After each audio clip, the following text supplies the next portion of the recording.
বাংলাদেশ জামায়াতে ইসলামী উত্তরার উদ্যোগে July graffiti art এর উদ্বোধন করা হয়েছে। আজ রাজধানীর উত্তরার হাউস বিল্ডিং এলাকায় এ অনুষ্ঠানের আয়োজন করা হয়।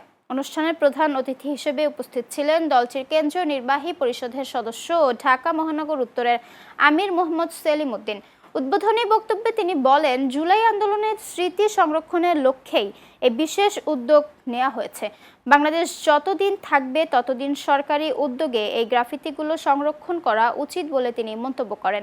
পাশাপাশি ভবিষ্যতে ঢাকা উত্তর সিটি কর্পোরেশনের দায়িত্ব পেলে জুলাই আন্দোলনের স্মৃতি ধরে রাখতে একটি মিউজিয়াম প্রতিষ্ঠার আশ্বাসও দেন সেলিম উদ্দিন। উদ্বোধন শেষে অতিথিরা গ্রাফিতি পরিদর্শন করেন এবং নতুন প্রজন্মের কাছে আন্দোলনের ইতিহাস তুলে ধরতে এর গুরুত্বের প্রশংসা করেন। সরকারকে বলবো, বাংলাদেশ যতদিন থাকবে জুলাইয়ের গ্রাফিতি দেয়ালে দেয়ালে ততদিন সরকারিভাবে রাখা হবে। আমরা যদি এই সিটি কর্পোরেশনের দায়িত্ব পাই, এই সিটি কর্পোরেশনে আমরা জুলাই মিউজিয়াম করব, জুলাই ডকুমেন্টারি আমরা করব।